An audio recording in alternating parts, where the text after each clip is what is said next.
बहुत स्वागत है। और हिस्ट्री की क्लास में क्या हाल चाल रिवाइज जरूर रहती है। तो भाई लेक्चर 1 में हमने क्या पढ़ा था, क्या देखने को मिल रहा है कि बेसिकली अंग्रेज हमारी कंट्री में व्यापार करने आए थे, ठीक है। अब जब अंग्रेज हमारी कंट्री में आए तो उन्होंने क्या देखा, डच यहाँ पहले से बैठा हुआ है, फ्रेंच यहाँ पहले से बैठा हुआ है, पोर्चुगीज यहाँ पहले से बैठा हुआ है। प्रॉब्लम क्या थी, प्रॉब्लम वाज दैट कि सबको एक जैसा आइटम चाहिए था, सबकी आइटम एक थी, ठीक है। सभी को एक ही आइटम से प्यार था और वो थे मसाले, बात वाले मसाले नहीं, खाने वाले मसाले, ठीक है। तो इनकी ये प्रॉब्लम थी। इससे क्या होता है कि कंपनीज के प्रॉफिट कम हो जाते हैं। टमाटर वाली कहानी याद है ना, देखो मैंने कितने सुंदर टमाटर बनाए थे। टमाटर का रेट पता क्या चल रहा है, मैंने कल ही मंगाए टमाटर और मुझे मिला था 100 रुपए का आधा किलो, 100 रुपए का आधा किलो टमाटर, 200 रुपए किलो टमाटर। अब मुझे यहाँ पर एक बात बताओ कि यहाँ पर इस वक्त हमारा घाटा है कि फायदा है, क्या हो रहा है। टमाटर इतने महंगे हैं, टमाटर इतने महंगे हैं कि हमारा घाटा हो रहा है, फायदा हो रहा है, क्या हो रहा है, लॉस है ना। हम बहुत महंगे सामान खरीद रहे हैं, क्यों, क्योंकि मार्केट में सप्लाई नहीं है, मार्केट में सप्लाई नहीं है। सप्लाई होती तो महंगा नहीं होता सामान, सप्लाई नहीं है इसलिए महंगा है। एक वक्त होता है जहाँ टमाटर 30 रुपए किलो मिलता है, वो क्यों मिलता है, क्योंकि सप्लाई अच्छी है ना। तो टमाटर की कहानी मैंने आपको बताई थी, उसके बाद हमारी कहानी आगे बढ़ती है। और अब मुझे इन द फैक्ट सेक्शन मेरा नेक्स्ट क्वेश्चन आपसे ये है, ये बताइए कि ईस्ट इंडिया कंपनी ने हुगली रिवर के किनारे कौन से ईयर में फैक्ट्री सेटअप करी थी, कौन से ईयर में फैक्ट्री सेटअप करी थी। यस भाई टमाटर आ गए इन द चैट सेक्शन। इतने टमाटर तुमने बनाए हैं ना बेटा, ये तो 200 रुपए के टमाटर 400 रुपए किलो टमाटर बना दी तुमने। हाँ जी टमाटर तो तुमने बना दिए, बाप रे बाप। मैं एक दिन गई सेव पूरी खाने, तो सेव पूरी में टमाटर भी डलते हैं। तो उस बच्चे ने मतलब जो वहाँ पे बंदा था बना रहा था, उसने टमाटर काटा और एक टमाटर पूरा काट दिया। उसका मालिक आता है उसमें, तूने टमाटर पूरा काट दिया, कितना महंगा है। Very good very good. अरे अरे अरे अरे अरे अरे अरे मेरे बच्चों मेरे बच्चों मेरे बच्चों, जरा धैर्य रखो। मेरे लाल, मेरे हरे, मेरे पीले, मेरे नीले और मेरे गीले। The correct option is, sorry correct answer क्या है, 1651 हुगली रिवर के किनारे 1651 में अपनी फैक्ट्री सेटअप करी थी, ठीक है। उस फैक्ट्री के बाद क्या होता है, वहीं से सारा कंट्रोल शुरू कर दिया। औरंगजेब से ड्यूटी ट्रेड करवा लिया। उस ट्रेड से लड़ाइयां हो जाती हैं, क्यों, क्योंकि अंग्रेजों को चाहिए थे पॉकेट रूलर्स, जो कि सिराजुद्दौला उनका बिल्कुल पूरा करने नहीं दे रहा था, है ना। यस वो करने नहीं दे रहा था, कंपनी को मनमानी हो नहीं रही थी। तो उन्होंने बोला ऐसा है, हम यहाँ पर मीर जाफर से बात करते हैं, लड़ाई लड़ते हैं और मीर जाफर लड़ाई लड़ने जाएगा नहीं, तो हम यहाँ पर जीत जाएंगे और मीर जाफर को उठा के बना देते हैं नवाब ऑफ बंगाल। मीर जाफर से बात नहीं मानता, तुमसे कहते हैं तुम निकलो, आप आइए मीर कासिम, आप आइए। मीर कासिम नहीं बात मानता है, तो बोलते हैं सच तो मीर जाफर ही था। तो वापस से मीर जाफर को यहाँ पर बंगाल का नवाब बना देते हैं। फिर 1765 में मीर जाफर की डेथ हो जाती है और कंपनी बोलती है कि हम खुद ही अपने आप को रूल करने, हम अपने आप को एज अ नवाब समझेंगे, ठीक है भाई। तो ये था आपका लेक्चर नंबर 1 की सारी चीजें शॉर्ट में मैंने आपको समझा दी है। अब आज की क्लास जो हम स्टार्ट करेंगे वो होगी आपकी पोल्स। आज की क्लासेस हम पोल्स स्टार्ट करेंगे। लास्ट लेक्चर्स के मैं आपके सामने कुछ पोल्स लेकर आई हूं। So ready for the polls, ready for the polls, are you ready मेरे बच्चों, मेरे गीलो, मेरे नीलो, मेरे पीलो, मेरे हीलो, मेरे पीलो, मीलो, गीलो, चीलो, मीलो, चीलो, पीलो। Are you ready for the polls? Okay, तो पहला क्वेश्चन आपके सामने आता है, हु रिप्लेस पहला क्वेश्चन आपके सामने आता है, who replace Mir Jafar as Nawab after his protest against the company. जब मीर जाफर ने कंपनी के खिलाफ प्रोटेस्ट करना स्टार्ट कर दिया, तो फिर अंग्रेजों ने मीर जाफर के बाद किसको बंगाल का नवाब बना दिया था, किसको बना दिया गया था, मीर कासिम, बहादुर शाह जफर, औरंगजेब या फिर Ali Vardi Khan. What is the correct option, फटाफट से बताइए भाई, what is the correct option. Mir Jafar के बाद, मीर जाफर के बाद आंसर करो फटाफट से। आज का जो लेक्चर आपका होने वाला है मेरे बच्चे, ओ मेरे केचुओं, बारिश के केचुओं जो आई आई आई टॉइंग टॉइंग करके चलते हो, ओ मेरे केचुओं, आज का लेक्चर बहुत जबरदस्त लेक्चर होने वाला है सच में। धमाकेदार लड़ाइयां देखने को मिलेंगी आज के लेक्चर में। मैसूर की लड़ाई हो रही है, मराठा की लड़ाई हो रही है, भयंकर लड़ाई देखने को मिलेगी। So what is the correct option in this, it is Mir Qasim. Option number A जो है वो आपका करेक्ट है कि मीर जाफर के बाद मीर कासिम, जब मीर कासिम भी अपोज करता है तो वापस से मीर जाफर को बना दिया जाता है। करेक्ट ऑप्शन क्या है भाई, ऑप्शन नंबर ए। फटाफट से देख लेते हैं भाई, वेरी गुड, क्या बात है। और Devansh first, Aakash on the second, Anjal third, Akshat on the fourth and Saanvi on the fifth position. चलो next question, ready. Okay next question क्या है, first English factory on the banks of river Hooghly was set up in. देखो ये सारी चीजें अभी मैंने आपके साथ रिवाइज करी है। तो भाई पहली फैक्ट्री जो कि हुगली रिवर के किनारे, हुगली कहां है बेटा, कलकत्ता में, ठीक है कलकत्ता में। तो हुगली रिवर के किनारे कब पहली फैक्ट्री बनाई गई थी, व्हाट वाज द ईयर, आपको बताना है साल, कौन से साल में, 1651, 1764, 1761 या फिर 1696, बताओ। What is the correct option, what is the correct option, क्या बोल रहे हैं मेरे बच्चे, क्या बोल रहे हैं बच्चे। ओके नहीं 1764 नहीं है, नहीं है। हुगली रिवर के किनारे अपनी पहली इंग्लिश फैक्ट्री लगाई थी उन्होंने, फर्स्ट इंग्लिश फैक्ट्री, ठीक है। हाँ जी बताइए, यस क्या होगा करेक्ट आंसर भाई। हमने पढ़ा था कि मैम 1651 में हुगली रिवर के किनारे अंग्रेजों ने अपनी एक इंग्लिश फैक्ट्री लगाई थी। तो ऑप्शन नंबर ए जो है वो बेटा आपका एकदम चंगा है, मार्क कर लेते हैं ऑप्शन नंबर ए और देख लेते हैं रिजल्ट्स। तो वेरी गुड भाई, क्या बात है भाई मेरे बच्चों, तुम लोग ने मेरा दिल, गुर्दा, कलेजा चौड़ा कर दिया। सो दो दिमाग on the first, Anjal on the second, Arnab on the third, Nimesh on the fourth and Dinesh on the fifth position. चलो नेक्स्ट क्वेश्चन फटाफट से। Which new power was emerging on the political horizon by the second half of the 18th century. आपसे ये पूछा जा रहा है कि second half of the 18th century का मतलब हुआ 1950 से लेकर 1800 के बीच में। अब थोड़ा सा यहाँ पर तुम्हें अपने घुटनों का इस्तेमाल करना है, ठीक है। घुटना समझते हो ना बेटा, घुटना ये होता है ना, घुटना ये यहाँ पर जो होता है। तो तुम्हें आपके घुटनों का इस्तेमाल करना है कि इस 1950 और 1800 के बीच में कौन सी वो पावर थी जो कि इमर्ज हो रही थी। थोड़ा सा इसमें बेटा तुम्हें लॉजिक लगाना पड़ेगा, लॉजिक लगा के मुझे इसका आंसर दो, लॉजिक लगाकर आंसर दो, लॉजिक लगाकर। अब देखो मैंने 1750 क्यों बोला, देखो क्यों, क्योंकि 1757 में बैटल ऑफ प्लासी होती है और बैटल ऑफ प्लासी किसके बीच में होती है, नवाब ऑफ बंगाल और नवाब ऑफ बंगाल और ईस्ट इंडिया कंपनी, ठीक है। और आपसे बोला है second half of the 18th century, तो वो होती है आपकी 750 से 800। तो करेक्ट ऑप्शन क्या है भाई, east India company. Option number A जो है वो आपका करेक्ट है। फटाफट से मार्क कर लेते हैं और रिजल्ट देख लेते हैं, रिजल्ट देख लेते हैं भाई। वेरी गुड भाई, बधाइयां बधाइयां बधाइयां। फ्रेंच कंपनी नहीं, इंडियन कंपनी नहीं, नन ऑफ दीस नहीं, ओनली ब्रिटिश कंपनी। तो Devansh on the first, Anjal on the second, Saumya on the third, Madhavan on the fourth and Akshat on the fifth position. चलो come on let's come to the next question. Next question क्या है, who were the three powerful nawabs of Bengal. Bengal के वो तीन जबरदस्त powerful नवाब कौन थे, बंगाल के सबसे जबरदस्त पावरफुल बंगाल के नवाब कौन थे, who were those three people. किसकी तीन की तिगड़ी थी, सिराजुद्दौला, मुर्शिद कुली Khan, Ali Vardi Khan. What is the correct option in this, what is the correct option in this, बताओ भाई फटाफट से, what is the correct option in this. Yes हाँ जी बताइए, करेक्ट ऑप्शन बताओ, चंगा आंसर आना चाहिए जी। बहुत सही तुम लोग खेल रहे हो वाला सिस्टम, पोल का सिस्टम बहुत सही खेल रहे हो, बहुत जबरदस्त तरीके से दबा के आंसर कर रहे हो। तो tell me in the chat section क्या आज नहीं पोस्ट सेक्शन देखो तीनों ही थे, सिराजुद्दौला भी थे, मुर्शिद कुली Khan, Ali Vardi Khan, all of the three were there. तो ऑप्शन नंबर डी जो है वो आपका करेक्ट हो जाएगा। बल्ले बल्ले। तो भाई करेक्ट ऑप्शन डी। और अपन देख लेते हैं भाई कितने बच्चों ने यहाँ पर करेक्ट ऑप्शन दिया है। पोल यहाँ स्टॉप हो चुका है। अरे बाप रे, ये सिराजुद्दौला में क्यों कंफ्यूज हो गए बेटा? 3 पूछ रहा है, 3 का मतलब तीनों के बारे में पूछ रहा था। All of this correct option है, डी करेक्ट है। Dimag on the first, Anjan on the second, Viraj on the third, Anand Rai, Raj on the fourth and Saumya on the fifth. Very good, many many congratulation. चलो और क्वेश्चन है क्या? एक और क्वेश्चन है, चलो आ जाओ। Which Indian thing were in a great demand in Europe? Europe में भारत का वो कौन कौन सा सामान था जिसकी बहुत ज्यादा डिमांड थी यूरोप में? भारत के वो कौन कौन सी चीजें थी जिसकी बहुत ज्यादा डिमांड थी यूरोप में? Cotton, paper, clove. अब देखो कॉटन होता है आपका, कॉटन जो पहनते हो, पेपर होती है बेटा काली मिर्च, और क्लोव होती है आपकी लौंग। तो इसमें करेक्ट ऑप्शन क्या होगा भाई बताओ जरा? What will be the correct option in this? क्या होवे बताइए? बताइए भाई क्या होगा इसका करेक्ट ऑप्शन एकदम से। अब इसके बाद अपना आज का लेक्चर पर स्टार्ट करेंगे और फटाफट से आज का लेक्चर पढ़ेंगे।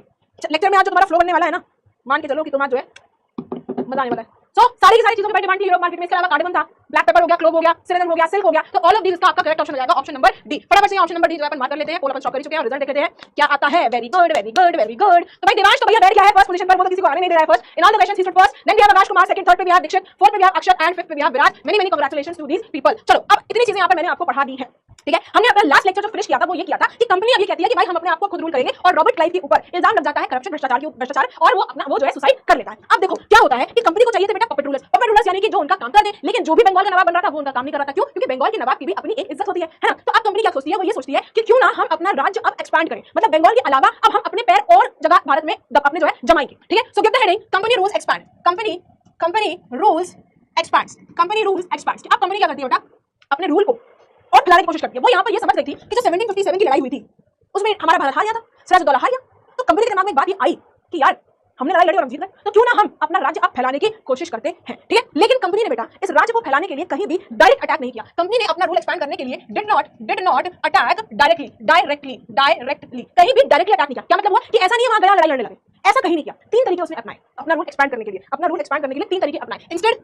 इंस्टेड क्या किया? एक उसने अपनाया पॉलिटिकल मेथड। अभी मैं बताऊंगी कैसे उसने किया ये चीज। पॉलिटिकल मेथड एक उसने अपनाया बेटा, पॉलिटिकल मेथड की पॉलिटिकली वो किस तरीके से अपना रूल एक्सपैंड कर सकते हैं। दूसरा उन्होंने अपनाया इकोनॉमिकल मेथड, इकोनॉमिकल मेथड, ठीक है। अभी सिर्फ लिखते चलो, आगे मैं तुम्हें बताऊंगी क्या चीज है। और तीसरा उन्होंने मतलब अपनाया diplomatic method,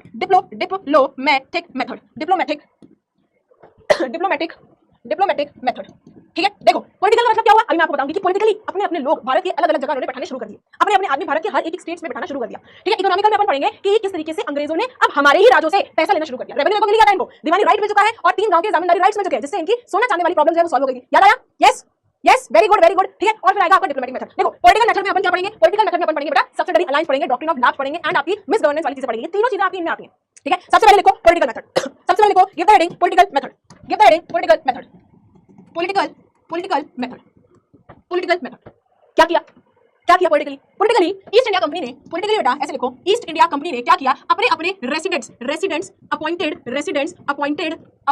in Indian states, अपने अपने आदमी जो है अब इन्होंने भारत के स्टेट्स में, भारत के राज्यों में बैठाना शुरू कर दिया। और ये जो आपके रेसिडेंट्स थे दे वर बेसिकली एजेंट्स। ये लोग कौन थे रेसिडेंट्स? ये लोग बेसिकली बेटा एजेंट्स थे, जिनका काम क्या था? इनका काम था welfare for the company, welfare for the company. Company की कसम खा के कहते हैं कि हम जो भी काम करेंगे कंपनी के लिए करेंगे, कंपनी के अलावा किसी के लिए नहीं करेंगे। तो ये तरीके से एजेंट थे, ठीक है। ये लोग एक तरीके से बेटा एजेंट थे, यस, ठीक है।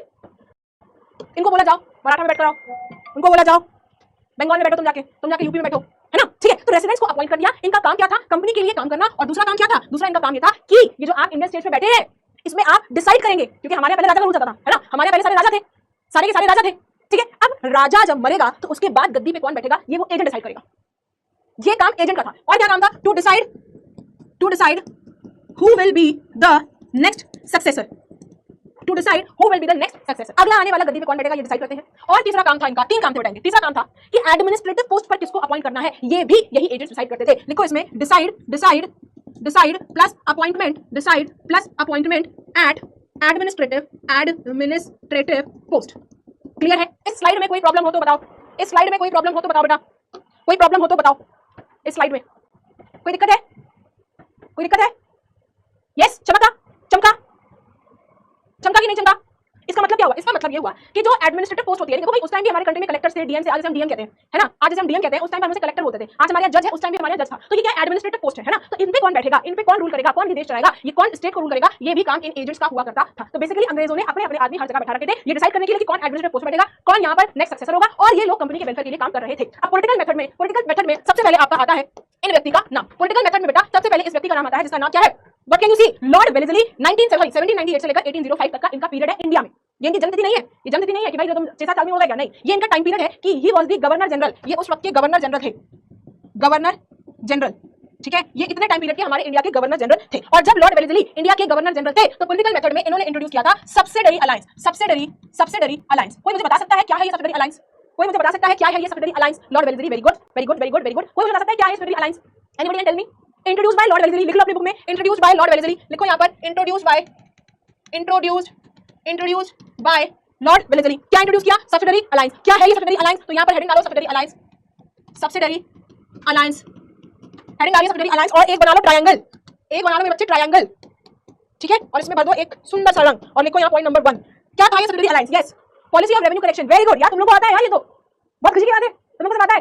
सब्सिडरी अलायंस एक तरीके से बेटा मैरिज कॉन्ट्रैक्ट था, ठीक है, ये शादी का कॉन्ट्रैक्ट था। कॉन्ट्रैक्ट क्या था कि इंडियन रूलर्स को इस चीज की परमिशन नहीं है कि वो अपने खुद के हथियार रख सके। तो लिखिए इसमें इंडियन रूलर्स नॉट अलाउड, इस चीज की परमिशन नहीं थी, किस चीज की? टू कीप आर्म्ड फोर्सेस, कि वो अपनी खुद की आर्मी नहीं रखेंगे, इस चीज की परमिशन नहीं थी। अब देखो ये तरीके मैं आपको यहाँ बता रही हूँ किस तरीके से अंग्रेजों ने, किस तरीके से बेटा अंग्रेजों ने हमारे इंडिया में कॉन्कर करना स्टार्ट करा। अभी तक दिमाग में ट्रेड चल रहा था, लेकिन अब ट्रेड के अलावा उनको लग रहा है कि नहीं यार, यहाँ से और हमको बहुत फायदे हो सकते हैं। तो पहली पॉलिसी लेकर आया, दैट वाज सब्सिडरी अलायंस। क्या है? Indian rulers not allowed to keep armed forces, अपनी खुद की आर्मी उन्हें रखने की परमिशन नहीं है। उनको प्रोटेक्शन कौन देगा? इन इंडियन रूलर्स को प्रोटेक्शन कौन देगा? ये इंग्लिश आर्मी देगी, ब्रिटिश की आर्मी देगी। कंपनी की आर्मी जो है वो इंडियन रूलर्स को प्रोटेक्ट करेगी। प्रोटेक्टेड बाय, लिखिए इसमें protected by companies army, protected by बेटा कंपनीज आर्मी, ठीक है, कंपनी की आर्मी उसको प्रोटेक्ट करेगी। लेकिन इंडियन रूलर्स को बदले में लिखो इसमें इन रिटर्न, इंडियन रूलर्स को बदले में क्या करना पड़ेगा? इंडियन रूलर को बदले में बेटा क्या करना पड़ेगा? इसके लिए पैसा देना पड़ेगा, प्रोवाइड मनी, जिसको क्या बोलते हैं? Subsidiary forces. क्या बोलते हैं? सब्सिडरी फोर्सेस कि इन रिटर्न इंडियन रूलर्स को, इस कंपनी की आर्मी को पैसा देना पड़ेगा। किसको क्या बोलते हैं? जिसको क्या बोलते हैं बेटा? जिसको बोलते हैं सब्सिडरी फोर्स। अब ये पैसा क्यों देना है? For maintenance of army, army को चकाचौंध रखने के लिए, टंगड़ी कबाब खिलाने के लिए, हैदराबाद की बिरयानी खिलाने के लिए, नेटफ्लिक्स एंड चिल करने के लिए, मूवीज दिखाने के लिए, वेब सीरीज दिखाने के लिए, सीरियल दिखाने के लिए, इंस्टाग्राम चलाने के लिए इंडियन रूलर्स को आर्मी के लिए, कंपनी की आर्मी के लिए पैसा देना पड़ेगा, आर्मी के मेंटेनेंस के लिए। क्लियर है? उसको हम क्या बोल रहे हैं? उस पैसे को हम क्या बोलते हैं? Subsidiary forces. क्या बोलते हैं? सब्सिडरी फोर्सेस, ठीक है ना, समझ में आ गया। लेकिन मान लीजिए कोई स्टेट ये देने में नाकामयाब हो जाए, कोई स्टेट ये सब्सिडरी फोर्सेस नहीं दे पाए, लिखो इसमें on the next heading, give the next heading, in case any state could not पे दिस मनी। मान लो कोई स्टेट ये पैसा नहीं दे पाया, तब क्या होगा? तो तब उनको लगेगी पेनल्टी। क्या लगेगी बेटा? पेनल्टी लगेगी। और ये पेनल्टी क्या थी? ये पेनल्टी थी कि आपके टेरिटरी का, आपके जमीन का, आपके राजपाट का कुछ हिस्सा ले लिया जाएगा। A part of territory was taken away. लिखिए इसमें a part of territory was taken away. आपकी जमीन से आपका कुछ हिस्सा ले लिया जाएगा। और इसकी चपेट में दो आ भी गए थे, इसकी चपेट में बेटा दो लोग आ भी गए थे। एक तो अवध था, ठीक है, अवध कब था? 1801 में। 1801 में अवध जो है fail to pay money, fail to give subsidiary forces, subsidiary forces नहीं दे पाया तो टेरिटरी इसकी ले ली गई। और दूसरा क्या था बेटा? दूसरा था हैदराबाद, ठीक है, दूसरा था हैदराबाद के निजाम भी यहाँ पर नहीं दे पाए थे, तो उनसे उनकी टेरिटरी ले ली गई थी। वेरी गुड भाई, क्या बात है भाई, रियली लव्ड। सच में बेटा बहुत खुशी हो रही है आपका चैट सेक्शन देखकर, सच में बहुत खुशी हो रही है कि आप लोग कितने प्यार से, कितने मतलब क्या मैं बोलूं, आप लोग कितने अच्छे तरीके से मेरी चीजों को रिस्पॉन्स कर रहे हो। मुझे बहुत खुशी हो रही है, बहुत ज्यादा खुशी हो रही है। आई रियली लव्ड इट कि जिस तरीके से आप चीजें रिस्पॉन्स कर रहे हो, मतलब तुम लोगों के लिए आई वुड से कि मैम का ढेर सारा आशीर्वाद है तुम लोगों के लिए, बहुत सारा, कि हमेशा ऐसे ही पढ़ो और अपने माँ बाप का नाम रोशन करो। अपने लिए एक बार चैट सेक्शन में तालियां कर लो यार, अपने लिए एक बार चैट सेक्शन में तालियां बजा लो। यू आल्सो डिजर्व कि आपकी भी तारीफ करी जाए। You also deserve. For students I think you should be students OP in the chat, तालियां बजा लो, students OP in the chat. I really like it, seriously I really like it. Students OP in the chat. आगे बढ़ते हैं, फिर हम आगे बढ़ेंगे। ओके चलो, वेरी गुड भाई, आई विल आल्सो से मैं भी यही बोलूंगी कि भाई मेरे बच्चे जो है वो सबसे अच्छे हैं, बेस्ट बच्चे मेरे स्टूडेंट्स ओपी। ओके चलो आगे बढ़ते हैं। तो देखा आपने किस तरीके से पॉलिटिकली कैसे अंग्रेजों ने बिना लड़ाई लड़े, लड़ाई कोई नहीं लड़ी, इस सब्सिडरी अलायंस में बेटा कोई लड़ाई दिख रही है? कोई लड़ाई नहीं है, लेकिन उसके बाद भी कैसे अंग्रेजों ने दिमाग लगाकर हमारे इंडिया की टेरिटरीज को अब अपनाना और अपने अंदर कब्जा करना शुरू कर दिया। ठीक है चलो अब नेक्स्ट आते हैं अपन, और एक बहुत ही गजब व्यक्ति का अपन नाम सुनेंगे यहाँ पर। क्या नाम है इनका? क्या दिख रहा है आपको इन द चैट सेक्शन? क्या दिख रहा है इन द चैट सेक्शन? क्या दिख रहा है बेटा? Who is he is Tipu Sultan. He is Tipu Sultan. और इनको पता है क्या बोलते हैं? इनको बोलते हैं Tipu Sultan the tiger of Mysore, है ना? लिख लीजिए यहाँ पर, लिखिए इनका टाइम पीरियड क्या है भाई? 20 नवंबर 1950 में इनका जन्म हुआ था एंड 4 मई 1799 में इनकी मृत्यु हो जाती है। क्लियर? टीपू सुल्तान। चलो इनको क्या बोलते हैं? इनको बोलते हैं बेटा टाइगर ऑफ मैसूर। लिखिए इसमें टीपू सुल्तान टाइगर ऑफ मैसूर। अब मैम इनको टाइगर ऑफ मैसूर क्यों कहते हैं? इनको टाइगर ऑफ मैसूर क्यों कहते हैं मैम? हमें नहीं पता। तो बेटा इनको टाइगर ऑफ मैसूर इसलिए कहते हैं कि एक बार टीपू सुल्तान और उसके सबसे बेस्ट फ्रेंड, आज के टाइम में तुम लोग मोमोस खाने चले जाते हो कि चल मोमोस चलते हैं भाई अपन चलेंगे। उस टाइम पर लोगों को शिकार का बड़ा शौक था, तो टीपू सुल्तान का सबसे बेस्ट फ्रेंड था जो कि एक फ्रेंच फ्रेंड था, फ्रांस का फ्रेंड था वो। ठीक है, वो दोनों जाते हैं यहाँ पर शिकार करने के लिए जंगल में। अब जंगल में जब वो जाते हैं तो अचानक से टीपू सुल्तान के आगे टाइगर आ जाता है। अब वो टाइगर से लड़ाई लड़ा है, कभी वो ऊपर कभी वो नीचे, कभी टाइगर ऊपर कभी टीपू सुल्तान ऊपर, वो लड़ाई लड़ा होता है। टीपू सुल्तान के पास एक डैगर होता है, डैगर से मतलब खंजर टाइप का होता है, छोटी सी तलवार टाइप की होती है वो था, और एक बंदूक थी। तो बंदूक ने काम करना बंद कर दिया और घबराहट के मारे टीपू सुल्तान का डैगर उसके हाथ से गिर गया। अब वो बिना हथियार के टाइगर के साथ लड़ाई लड़ रहा है, कभी वो ऊपर कभी वो नीचे। फिर जैसे टीपू सुल्तान को मौका मिलता है वो डैगर उठाता है और टाइगर के सर पर जोर से वार करता है और उसको मार जाता है। तो भाई टाइगर के साथ लड़ाई लड़ना आसान चीज है क्या? बिल्कुल नहीं है। वहां पे इतना भयंकर जानवर है, आपने इंस्टाग्राम पे भी देखा होगा। अभी जिम कॉर्बेट में एक रील बहुत वायरल हुई थी कि अचानक से टाइगर आ गया था सामने। भाई जंगलों में जाओगे उनको परेशान करोगे तो वो तो परेशान आपको भी करेगा ना, टूबे होता है तो, है ना। वो बोलेगा मेरे इलाके में आए हो तो खाली हाथ भेजेंगे नहीं तुमको, है ना। तो इसलिए क्योंकि उसने टाइगर से लड़ाई लड़ी थी इसलिए उसका नाम पड़ गया टाइगर ऑफ माइसोर। माइसोर का ये राजा था। यस, ब्रेव टीपू सुल्तान था। Tipu Sultan OP in the chat. Okay चलो आगे बढ़ रहे हैं और मैं अब आपको बताती हूँ कि माइसोर राज्य के बेटा दो यहाँ पर राजा हुए थे। एक था आपका बेटा हैदर अली। कौन था बेटा? एक थे आपके हैदर अली। कब से कब तक थे? ही रूल्ड फ्रॉम 1761 से लेकर 1782 तक, ये इनका टाइम पीरियड था, ठीक है। और दूसरे जो थे ही वाज टीपू सुल्तान। कौन थे बेटा? टीपू सुल्तान। टीपू सुल्तान की बेटा जो तलवार है वो बहुत फेमस है, जबरदस्त तरीके से बनी हुई है, ठीक है। तो टीपू सुल्तान ने जो रूल किया है वो किया है 1782 से लेकर 1799 में, 1782 से लेकर 1799 तक उसने ये लड़ाई यहाँ पर लड़ी है, ठीक है। अब देखो, अब यहाँ पर ये टीपू सुल्तान ये माइसोर पिक्चर में आया कैसे? कैसे यहाँ पर टीपू सुल्तान और माइसोर और हैदर अली पिक्चर में आ गया? अंग्रेज यहाँ क्यों पहुंच गए? तो अंग्रेजों का यहाँ पहुंचने का रीजन था। रीजन ये था कि माइसोर में एक आप कह सकते हो पोर्ट था, Malabar post, not port. Mysore में बेटा एक बहुत ही प्रॉफिटेबल का मतलब क्या हुआ कि यहाँ से जो सामान खरीदा जा रहा था, अंग्रेज जो सामान खरीद रहे थे और खरीद के जो अपने देश भेज रहे थे वो इस पोर्ट से आता था। क्या नाम है इसका? प्रॉफिटेबल पोर्ट था जिसका नाम है मालाबार पोस्ट। मालाबार पोस्ट। अब ये भाई मालाबार पोस्ट, मालाबार का नाम सुनकर बहुत सारी लड़कियों के दिमाग में आया होगा भाई अंगूठी होगी, कान के बुंदे होंगे, गले की चेन होगी। मालाबार ज्वेलरी भी है ना, मालाबार की ज्वेलरी भी आती है ना, मालाबार ज्वेलर्स। तो वो नहीं है बेटा, ये दूसरा है, ठीक है। तो प्रॉफिटेबल पोस्ट था एक माइसोर में जिसका नाम है मालाबार पोस्ट। इस कोस्ट से अंग्रेज यानी ब्रिटिश क्या कर रहे थे? इस कोस्ट से अंग्रेज क्या कर रहे थे? सेल एंड बाय गुड्स, ठीक है। सामान को खरीद रहे थे, बेच रहे थे, ठीक है। प्लस जो माइसोर के लोकल ट्रेडर्स थे, plus local traders doing trade, इनके साथ ट्रेड कर रहे थे। ये चल रही थी यहाँ पर चीजें, ये चीजें यहाँ पर चल रही थी। काली मिर्च खरीदी जा रही थी, बड़ी इलायची छोटी इलायची खरीदी जा रही थी, चंदन खरीदा जा रहा था। इस पोस्ट से ये सारा सामान जाता था, कोई दिक्कत नहीं है, जा रहा है जाने दो। लेकिन क्या होता है राइट? लेकिन क्या होता है 1785 में? लेकिन क्या होता है 1785 में टीपू सुल्तान इस कोस्ट से, ये जो कोस्ट है मालाबार कोस्ट, इससे जो भी चीजें जा रही हैं ये बंद कर देता है। Tipu Sultan stop export of goods, सामान का जाना बंद कर देता, ठीक है। ये हो गया आपका पहला पॉइंट।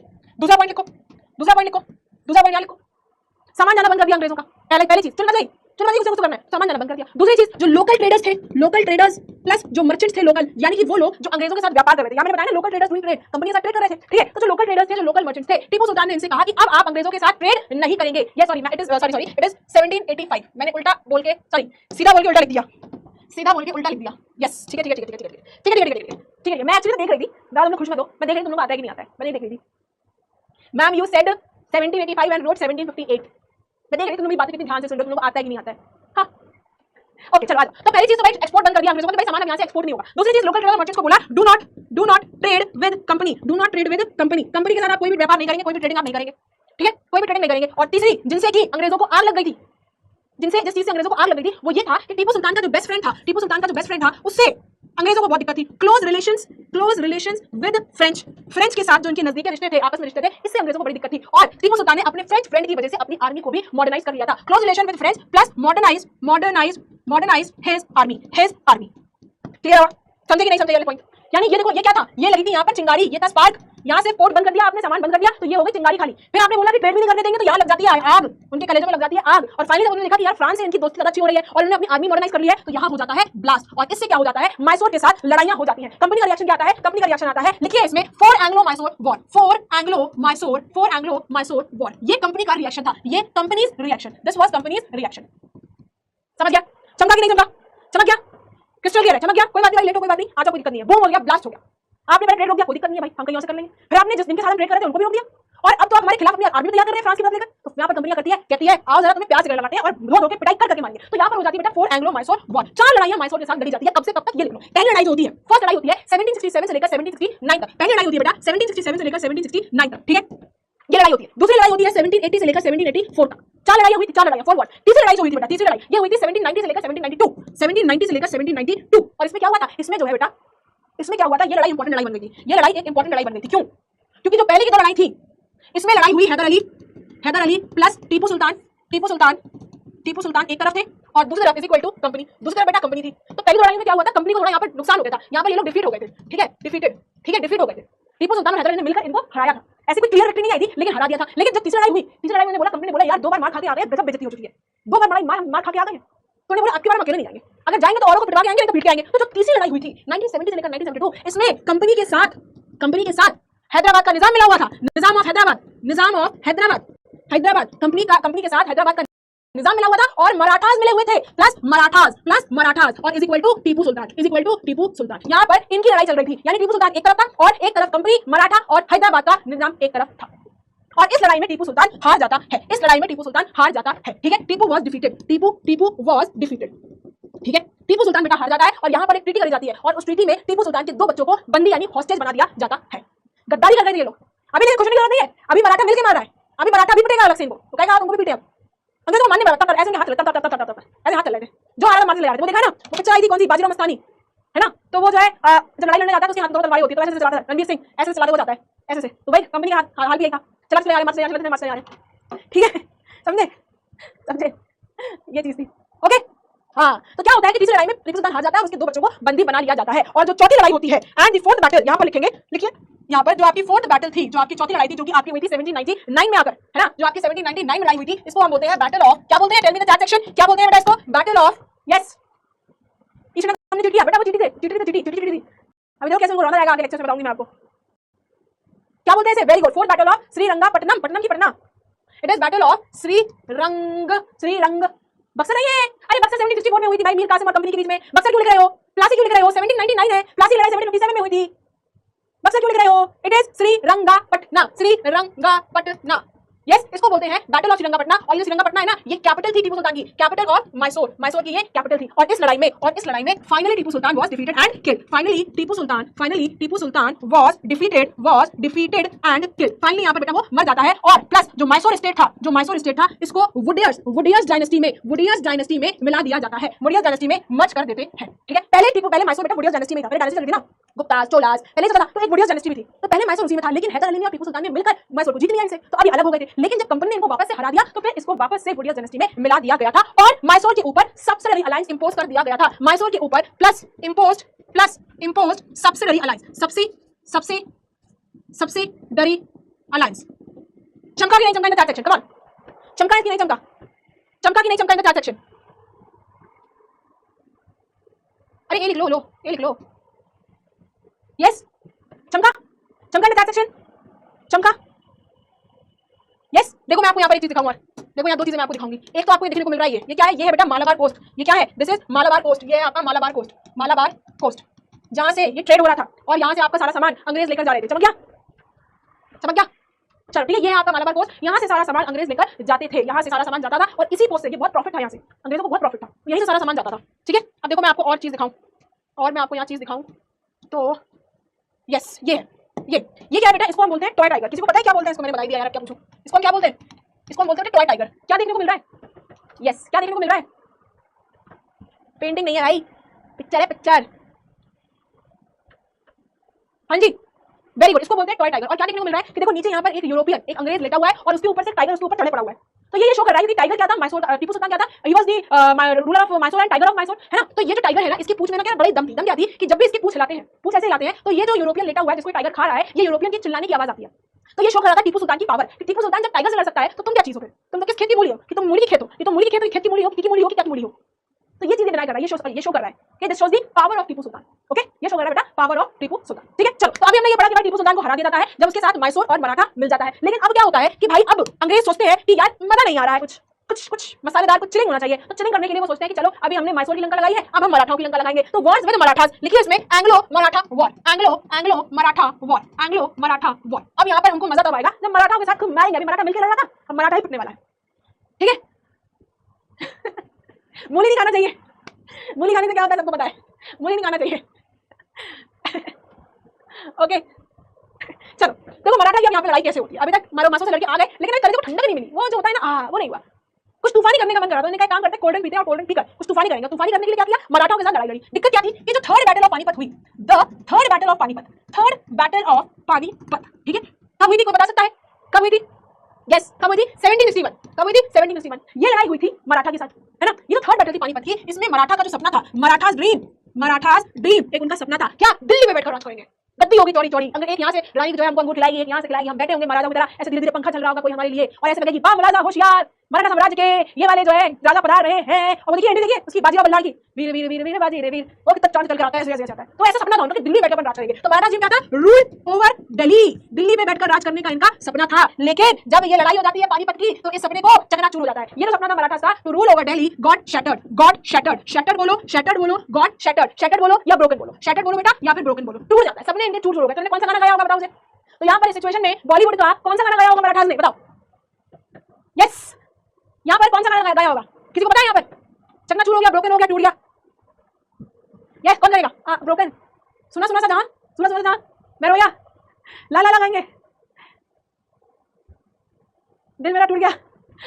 हाँ वेरी गुड। छन से जो टूटे कोई सपना, जब सुना सुना लागे, दिल्ली सुना सुना लागे, कोई रहे ना जब अपना। हाँ जी, मार डाला, मार डाला। ठीक है, नहीं मार नहीं डाला, मार तो डालेंगे, अभी नहीं मार डाला तो ये गाना यहाँ पे नहीं बैठेगा। लेकिन अभी क्या होगा, छन से टूटा कोई सपना, सपना इनका यहाँ पर बेटा टूट जाता है। और जब इनका सपना बेटा टूट जाता है, तो यही मराठास फिर क्या करते हैं, अपनी एक कॉन्फेडरेसी बनाते हैं, फॉर्म अ कॉन्फेडरेसी। यानी कि थर्ड बैटल ऑफ पानीपत के बाद, थर्ड बैटल पानीपत के बाद जब इनका सपना चूर हो जाता है, चकनाचूर हो जाता है, तो फिर ये अपनी बनाते हैं एक कॉन्फेडरेसी, और जिसका हेड एक पेशवा होता है। हेड बेटा एक पेशवा होता है। क्लियर है, क्लियर है, अंडर एक पेशवा। अब कौन कौन सी कॉन्फेडरेसी बनी हुई थी, लिखो इसमें कॉन्फेडरेसी, लिखो हेडिंग डालो कॉन्फेडरेसी। कौन कौन सी कॉन्फेडरेसी थी, तो 4 कॉन्फेडरेसीज बनी थी, 4 बनी थी। सबसे पहले लिखिए सिंधिया डायनेस्टी, सिंधिया डायनेस्टी कब से कब तक की थी, सॉरी कहां पर है ये ग्वालियर में है बेटा, कहां है, ग्वालियर, और ग्वालियर कहां है बेटा, एमपी में है। ठीक है, दूसरी बनी थी होलकर डायनेस्टी, दूसरी बनी थी बेटा होलकर डायनेस्टी, ये कहां पर है, किसी को पता है, कह रहे तो क्या हुआ आपका, कुछ नहीं हुआ, टूट गया। होलकर डायनेस्टी बनी थी आपकी इंदौर, एमपी। तीसरी बनी थी आपकी कौन सी, let me see the section, Scindia, Holkar, Gaekwad and Bhonsle, very good. तीसरी बनी थी आपकी Gaekwad dynasty, Gaekwad dynasty, Gaekwad dynasty. और ये गायकवाड़ डायनेस्टी कहां पर है, इन बड़ौदा। और बड़ौदा कहां है, गुजरात में बेटा, गुजरात में बड़ौदा। और बड़ौदा कहां है बेटा, गुजरात में है, गुजरात में। गुजरात की बड़ी खास बात बताऊंगी मैं, अभी कुछ महीने पहले गुजरात होकर आए थे हम, जिंदगी मेरी बिल्कुल झूठ चल रही थी, जीवन ही झूठ चल रहा था मेरा बेटा, गुजरात होकर आए तो आंखें खुली है मेरी। और चौथी थी बेटा भोसले डायनेस्टी, कैसी बेटा, भोसले, भोसले डायनेस्टी। ठीक है, और ये भोसले डायनेस्टी कहां पर है, नागपुर महाराष्ट्र में, नागपुर, नागपुर महाराष्ट्र में। ठीक है, महाराष्ट्र में। क्लियर है, ओके। आई मैं रिसेंटली गुजरात होकर आई। ये बताओ ढोकला किस कलर का होता है, ये बताओ बेटा ढोकला किस कलर का होता है, पहले बताओ फिर मैं आगे बताऊंगी तुम लोगों को। बताओ ढोकला किस कलर का होता है, किसी को पता है, खाया ढोकला, ढोकले खाए कभी, जालीदार होते हैं, बड़े बड़े होते हैं। तो मैं तुम्हें अगर यहाँ पर बना के दिखाऊं ढोकला, तो कुछ इस टाइप का होता है ना, यस। और ये जो है येलो रंग का होता है, ऐसे ऐसे इसमें जो है जाल बनी होती है ना, इसको तो ऐसे करते हैं और इसके ऊपर जाल बनाएंगे, यस। और इसके ऊपर ब्लैक ब्लैक कलर की वो राई बनी होती है ना, ये यस, इस तरह का ढोकला होता है। यस, येलो बोल रहे हो तुम लोग का भी जीवन झूठा है भाई, ढोकला पीले रंग का होता ही नहीं है। गुजरात गए तो हमें पता चला, हाँ अभी गुजरात वगैरह में पता चला ढोकला ये नहीं होता है जो हम लोग घर में बनाते हैं, ये खमंड होता है, खमंड, इसको खमंड बोलते हैं, खमंड, घमंड है इसको बहुत, खमंड इसको बोलते हैं, खमंड। और जो ढोकला होता है ना वो व्हाइट कलर का होता है, जैसे सूजी का हम लोग खाते हैं ना, उत्तपम, उत्तपम, उस कलर का ढोकला होता है भाई, व्हाइट रंग का होता है। ये तो हमारे साथ जीवन में चीटिंग हो रही थी, ऊपर वाला चीटिंग कर रहा था बहुत ज्यादा। हाँ बोल रहे हैं मैम व्हाइट कलर का होता है, ये येलो खमंड होता है। अब तुम लोग बोल रहे ढोकला है ना आंटी, खमंड है, उल्लू बनाओ, मेरे पता है सब। दिल टूटा मेरा सुन के यार, हम इतने एक्साइटेड होकर गए थे, गुजरात जाएंगे, ढोकला खाएंगे, ठेपला खाएंगे, पापड़ा खाएंगे, भाई सब जीवन ही उल्टा चल रहा था, तो झूठ चल रहा था पूरा जीवन। ठीक है, तो ये चीज थी बेटा इनकी, ये बन रही थी कॉन्फेडरेसी। और इन कॉन्फेडरेसी का जो हेडक्वार्टर था, हेडक्वार्टर कहाँ था बेटा, पुणे में था। ठीक है, ये चीज यहाँ पर चल रही थी। ठीक है, अब क्या होता है, अंग्रेज बोलते हैं यार मजा तो आ रहा है, जब मजा नहीं आ रहा है तो क्यों ना इनसे हम लड़ाई कर लें। तो three Anglo Maratha war, 3 Anglo Maratha war, 3 लड़ाइयां होती है मराठा और अंग्रेजों की। एंग्लो का मतलब समझते हो, इंग्लिश, एंग्लो का मतलब होता है इंग्लिश। तो अंग्रेज और मराठास की बेटा 3 लड़ाइयां होती है। पहली लड़ाई जो खत्म होती है, फर्स्ट वॉर एंडेड, जो पहली लड़ाई बेटा खत्म होती है वो होती है आपकी 1782 में। ठीक है, 1782 में लड़ाई खत्म होती है, जिसमें कोई भी नहीं जीतता है, no clear victor, no clear victor, कोई भी नहीं जीतता है। प्लस यहाँ हो जाती है treaty of Salbai, treaty of Salbai. ठीक है, ये थी बेटा पहली लड़ाई। दूसरी लड़ाई होती है आपकी, दूसरी लड़ाई होती है 1803 से लेकर 1805 तक। सेकंड वॉर जो होती है ये होती है 1803 से लेकर 1805 तक, 1805 तक। इसमें क्या होता है, इसमें बेटा मराठा हार जाते हैं और उड़ीसा, आगरा, दिल्ली, उड़ीसा, पहले उड़ीसा चलता था ना, उड़ीसा, आगरा और दिल्ली ये ब्रिटिश कैप्चर कर लेता है, कैप्चर्ड, ये कैप्चर हो जाते हैं। ठीक है, ये कैप्चर्ड बाय ब्रिटिश, अंग्रेजों के अंदर आ जाते हैं। क्लियर है, ठीक है। और तीसरी लड़ाई होती है, तीसरी लड़ाई होती है फाइनली 18 थर्ड वॉर जो होती है वो होती है 1870 से लेकर 1819 तक, ये तीसरी लड़ाई होती है। और इसमें finally Maratha crushed, Marathas crushed, Marathas crushed, finally Maratha यहाँ पर हार जाते हैं। और जो मराठा का पेशवा था, यानी जो हेड है, पेशवा है, इसको बिटूर भेज दिया जाता है। बिटूर कहाँ है, नियर कानपुर, कि भाई भैया जी आप नेटफ्लिक्स का सब्सक्रिप्शन और हॉटस्टार का सब्सक्रिप्शन लेकर जाओ, बैठो वहां एंजॉय करो, जीवन में तुमने यहाँ बहुत काम कर लिया, अब जाकर मजे करो, नेटफ्लिक्स से चिल करो, और मैं यहाँ पर आपको आपका राज्य संभाल लूंगा। तो बिटूर में उठाकर उसे भेज दिया जाता है। तो पहले लड़ाई में कोई भी क्लियर नहीं था कौन जीता, दूसरे में भाई उड़ीसा, आगरा, दिल्ली जो है वो अंग्रेजों के कब्जे में चला गया, और तीसरे में फाइनली मराठा यहाँ पर खत्म हो गए। तो देखो कहने का मतलब ये है कि बंगाल पहले से ही ब्रिटिश के अंदर आ चुका है, मैसूर आ गया, हैदराबाद आ गया, अवध आ गया, सेक्रेटरी अलायंस, उसके बाद मैसूर आ गया, अब उड़ीसा, आगरा, दिल्ली, मराठा, कितनी सारी स्टेट्स जो है वो ऑलरेडी अंग्रेजों के कब्जे में जा चुकी है। ठीक है, कितनी सारी स्टेट्स ऑलरेडी अंग्रेजों के कब्जों में जा चुकी है। अब भी यहाँ पर नहीं रुके, यहाँ पर बेटा अंग्रेज अब भी नहीं रुके, क्योंकि उनके मुंह में लग चुका था खून, और जब शेर के मुंह में खून लगता है तो उसको लत बढ़ती चली जाती है। इंस्टाग्राम आज के टाइम पर एक लत है, वो कहता है कि मैं तुम्हें बर्बाद कर दूंगा। हम क्या बोलते हैं, हम बर्बाद होना चाहते हैं, है ना। वो कहते हैं धीरे से रात में सोने से पहले बोलता है मैं तुम्हें बर्बाद कर दूंगी, और हम क्या बोलते हैं हम बर्बाद होना चाहते हैं। तो यही चीज उनके साथ भी हो चुकी थी। अब अंग्रेजों को लग चुका था, मजा आने लगा था, खेल खेलने में लड़ाई लड़ रहे थे लोग, मजे ले रहे थे।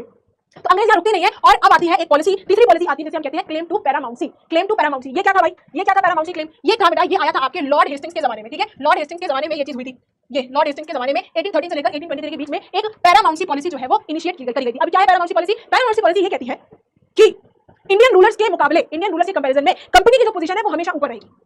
आप भले अपने राज्य में कुछ भी कर रहे हो, yes you have to write this. जितना मैं अंडरलाइन कर रही हूं सबको लिखो, हेडिंग डालो क्लेम टू पैरामाउसी। नोट्स बनाना सीखो मेरे साथ, मैं यहाँ पर फ्लोचार्ट में आपको करती हूँ, लेकिन मेरे साथ नोट्स बनाना सीखो। तो हेडिंग डालो क्लेम टू पैरामाउसी, डाल लिया, ठीक है। अब उसके बाद लिखो यहाँ पर लॉर्ड हेस्टिंग। कौन इंट्रोड्यूस करा था? लॉर्ड हेस्टिंग ने। कब से कब तक थे ये? 1813 से लेकर 1823, 10 साल थे हमारे भारत में, ठीक है। क्या पॉलिसी लेकर आए थे? डैश लिखो करके लिखो पॉलिसी ऑफ पैरामाउसी, डैश करके लिखो पॉलिसी ऑफ पैरामाउसी। अब उसके नीचे ऐसे एरो बनाकर लिखो कि ये पैरामाउसी पॉलिसी क्या थी, ऐसे एरो बना के लिखो पैरामाउसी पॉलिसी क्या थी। तो यहाँ से लिखो, ये लिखो द कंपनी वाज पैरामाउंट और सुप्रीम, ये चीज ये लाइन लिखो, कंपनी वाज पैरामाउंट और सुप्रीम। कंपनी की पावर हमेशा इंडियन रूलर से ज्यादा रहेगी, ठीक है। Hence in order to protect the interest it was justified in annexing the other threatening to annex any kingdom under the किटू। अब ये इंपॉर्टेंट पॉइंट आता है यहाँ पर आपका, ये बात जो मैंने स्टार लगाया, ये इंपॉर्टेंट पॉइंट है कि इस पैरामाउसी में किटूर आ जाता है। किटूर क्या है? आज के टाइम पर इसे हम कर्नाटक कहते हैं, आज के टाइम पर इसे हम कर्नाटक कहते हैं, ठीक है। तो किटूर जो है वो पैरामाउसी पॉलिसी में चला जाता है कब? 1830 में। सिंध चला जाता है 1843 में, और पंजाब चला जाता है 1849 में। थोड़ा बच्चा मैं आपको यहाँ पर कुछ डिटेल्स दूंगी, सिंध की दूंगी, किटूर की दूंगी और पंजाब की दूंगी। तो आ जाओ जरा नेक्स्ट पेज पर, और यहाँ पर लिखो सिंध, सॉरी यहाँ लिखो किटूर, ये लिखो किटूर, यहाँ लिखो सिंध, या ऐसे लिखो अफगानिस्तान, अफगानिस्तान सिंध पंजाब, यस। यहाँ लिखो अफगानिस्तान, यहाँ लिखो सिंध, और यहाँ लिखो पंजाब।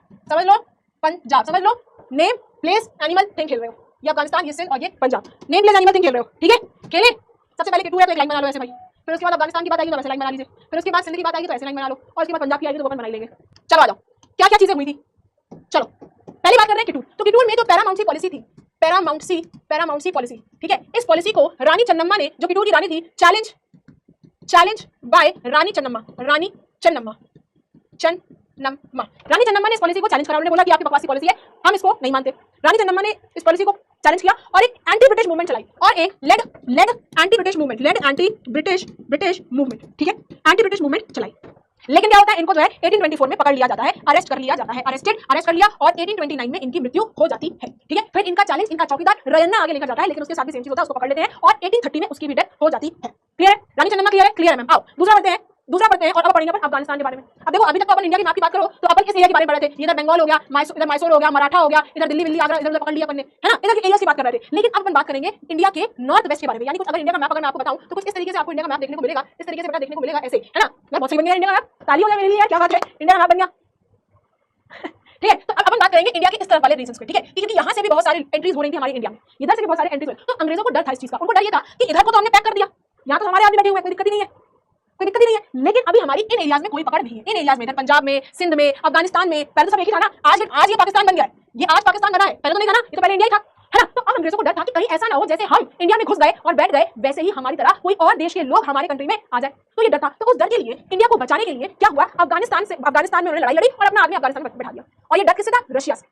फियर ऑफ रशिया, देखिए इसमें फियर ऑफ रशिया से ये डर था कि कोई आए ना आए, इनसे हमें डर है कि ये हमारे इंडिया में आ सकते हैं, हमारे भारत पे आकर हमारे बैठ के हुकूमत कर लेंगे। तो अंग्रेजों ने क्या किया, फियर ऑफ रशिया की वजह से क्या हुआ, यहाँ पर लड़ाइयां लड़ी, प्रोलॉन्ग्ड वॉर का मतलब समझते हो कि भाई बहुत लंबी लड़ाइयां लड़ी, कब से कब तक, 1838 से लेकर 1838 में एंड 1842 में ये लड़ाई लड़ी अफगानिस्तान में। आउटकम क्या निकलता है कि अफगानिस्तान जो है, अफगानिस्तान ये अंडर ब्रिटिश कंट्रोल, ठीक है। तो अपने अब अंग्रेजों ने क्या किया, अपना ये वाला एरिया भी सिक्योर कर लिया।